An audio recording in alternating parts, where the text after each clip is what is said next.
और बात करेंगे झारखंड में सीटों के पसे पेच की। तो कांग्रेस की बैठक दिल्ली आलाकमान के पास आज कांग्रेस नेताओं की बैठक हो रही है और बड़ा सवाल यह है कि जो 4 सीटों को लेकर पेच फंसा हुआ है, कहा यह जा रहा है कि वो पेच आज सुलझा लिया जाएगा। रांची सीट की बात की जाए, धनबाद सीट की बात की जाए, गोड्डा सीट की बात की जाए, जमशेदपुर सीट की बात की जाए और चतरा पर भी बात होनी है। यानी अब चूंकि वक्त बहुत कम है और अब पहले चरण का मतदान भी शुरू होना है, तो उसे देखते हुए यह माना जा रहा है कि बहुत जल्द सीटों के पेच को सुलझा लिया जाएगा। लेकिन जिस तरह से अपडेट सामने आ रहे हैं वो कहीं ना कहीं सोचने पे मजबूर कर रहे हैं कि क्या ये जो अपडेट आ रहे हैं यही सच होने वाले हैं। क्योंकि अगर बात की जाए तो रांची से बन्ना गुप्ता का नाम आ रहा है, वहीं धनबाद से जो बेरमो विधायक हैं अनूप सिंह, उनकी पत्नी अनुपमा सिंह का नाम आ रहा है। इसी तरह गोड्डा को लेकर अभी तक कोई स्पष्ट तस्वीर नहीं है और हो सकता है चतरा में फ्रेंडली फाइट हो जाए, ये कहा जा रहा है। ज्यादा जानकारी के लिए इस वक्त हमारे साथ हमारी संवाददाता करिश्मा है। करिश्मा, जो नाम सामने आ रहे हैं वो काफी चौंकाने वाले हैं। रांची से बन्ना गुप्ता का नाम अभी तक सुबोध कांत को रेस में आगे माना जा रहा था, लेकिन अगर ऐसा होता है तो ये सुबोध कांत सहाय के लिए भी एक बड़ा झटका होगा।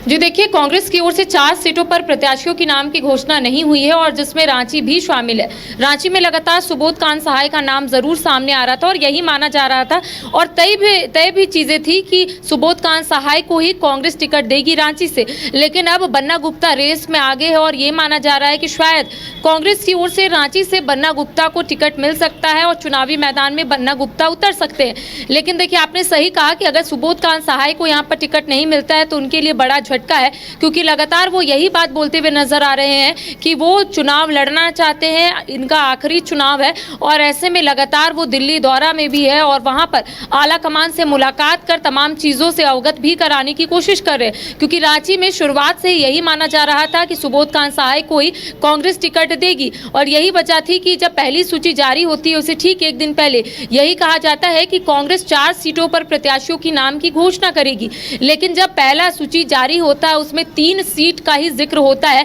जिसमें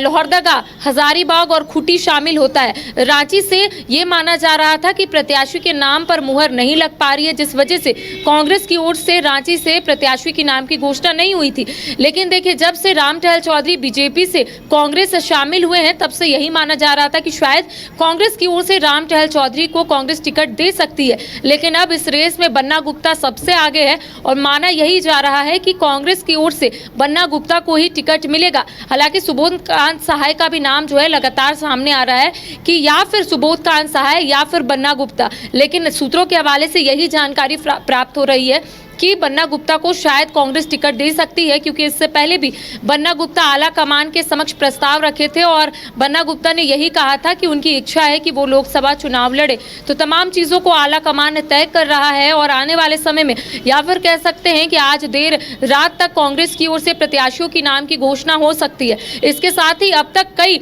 जगहों पर, कई सीटों पर पेच जो है फंसता हुआ नजर आ रहा है। देखिए, राजद की ओर से अब कहा जा रहा है कि राजद चतरा में भी चुनाव लड़ना चाहता है, जिसको लेकर अरुण सिंह का लगातार नाम सामने आ रहा है और माना जा रहा है कि आज नहीं तो कल राजद की ओर से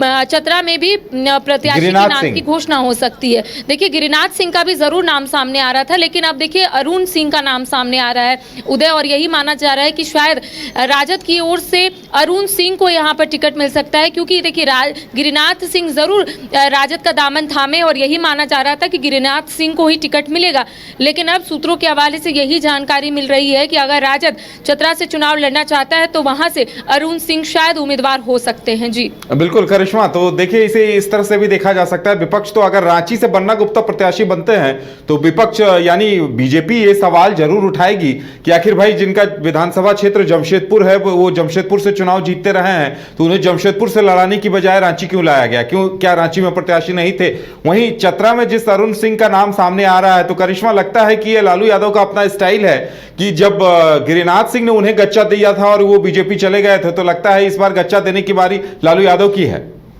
जी, जाहिर तौर पर देखिए, यहाँ पर अगर बन्ना गुप्ता को टिकट मिलता है तो भारतीय जनता पार्टी तो शुरुआत से ही बोल रही है कि इंडिया गठबंधन के पास कैंडिडेट नहीं है, कांग्रेस के पास कैंडिडेट नहीं है, जिस वजह से कांग्रेस लेट लतीफ कर रही है प्रत्याशियों की नाम की घोषणा में। अगर बन्ना गुप्ता का नाम यहाँ से आता है सामने या फिर बन्ना गुप्ता को टिकट मिलता है तो कहीं ना कहीं बीजेपी यही बोलेगी कि बन्ना गुप्ता को रांची से टिकट क्यों मिला, क्योंकि ऑलरेडी राम टहल चौधरी भी है, इसके साथ ही सुबोध कांत सहाय भी है। तो कई सवाल जो है बीजेपी उस वक्त भी उठाएगी और अभी भी बीजेपी उठा रही है। इसके साथ ही आपने सही कहा, क्योंकि इससे पहले चतरा से गिरिनाथ सिंह का नाम जरूर सामने आ रहा था, क्योंकि 5 सालों के बाद गिरिनाथ सिंह घर वापसी किए थे, यानी कि राजद का दामन थामे थे, और ऐसे में यह तय माना जा रहा था कि राजद की ओर से गिरिनाथ सिंह को ही चुनावी मैदान में उतारा जाएगा। लेकिन अब अरुण सिंह का नाम सामने आ रहा है और लालू प्रसाद यादव का ये स्टाइल भी होता है कि लालू प्रसाद यादव जो ठान लेते हैं वही करते हैं, और ऐसे में अगर अरुण सिंह का नाम लगातार सामने आ रहा है,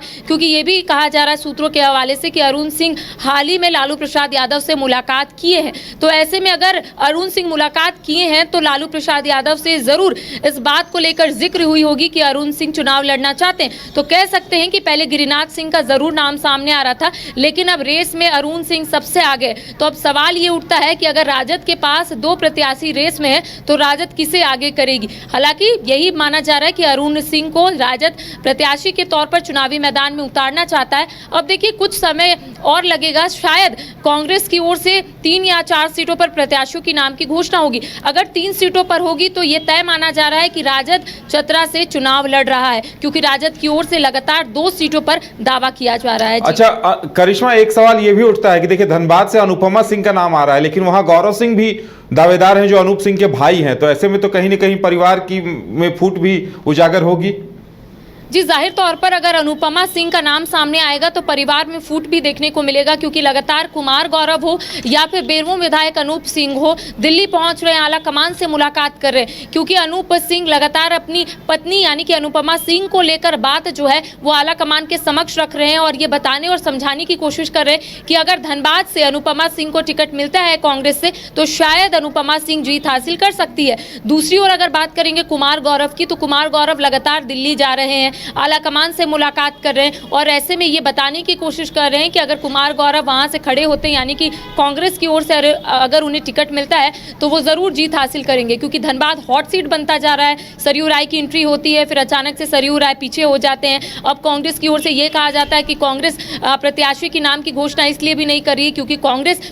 तमाम चीज़ों को पहले देख रही है, हाँक रही है और उसके बाद ही प्रत्याशी के नाम की घोषणा करेगी। तो कह सकते हैं कि फूट कहीं ना कहीं देखने को मिलेगा अगर अनुपमा सिंह को मिल जाता है। इसके साथ ही देखिए, जितने भी वहां पर दावेदारी पेश कर रहे हैं, चाहे हम बात कर लेंगे अन्य लोगों की, अभी हाल ही में जलेश्वर महतो का नाम सामने आ रहा था, ददई दुबे का नाम सामने आ रहा था। तो ऐसे में अगर कोई अनुभवी राजनेता या फिर अनुभवी नेता को आगे नहीं करती है कांग्रेस और अनुपमा सिंह या फिर कुमार गौरव को टिकट मिलता है तो कहीं ना कहीं कांग्रेस में भी फूट देखने को मिलेगा और कांग्रेस के जो लगातार दावेदारी पेश कर रहे हैं यानी कि ददई दुबे या फिर जलेश्वर महतो, तो वो लोग भी अपनी बात को रखेंगे कि नए लोगों को क्यों टिकट दिया गया, हम लोग तो अनुभवी है। तो कह सकते हैं कई चीजों को लेकर वार्ता हो रही है और आला कमान तमाम चीजों को लेकर निर्णय जो है वो आने वाले समय में लेगा। हर एक डायरेक्शन से आला कमान सोच रहा है कि अगर अनुपमा सिंह को टिकट देते हैं तो वहां पर क्या फायदा होगा, अगर अनुपमा सिंह को छोड़कर अन्य को देंगे तो क्या फायदा होगा। तो यहाँ पर कांग्रेस फिलहाल फायदा देख रही है। अगर उन्हें ऐसा लगेगा या फिर कांग्रेस को ऐसा लगेगा कि वहां से ये कैंडिडेट जो है वो ऐसा स्ट्रॉन्ग कैंडिडेट के रूप में लोगों के सामने उभर कर आएंगे तो जरूर कांग्रेस जो है रिस्क लेगी। जी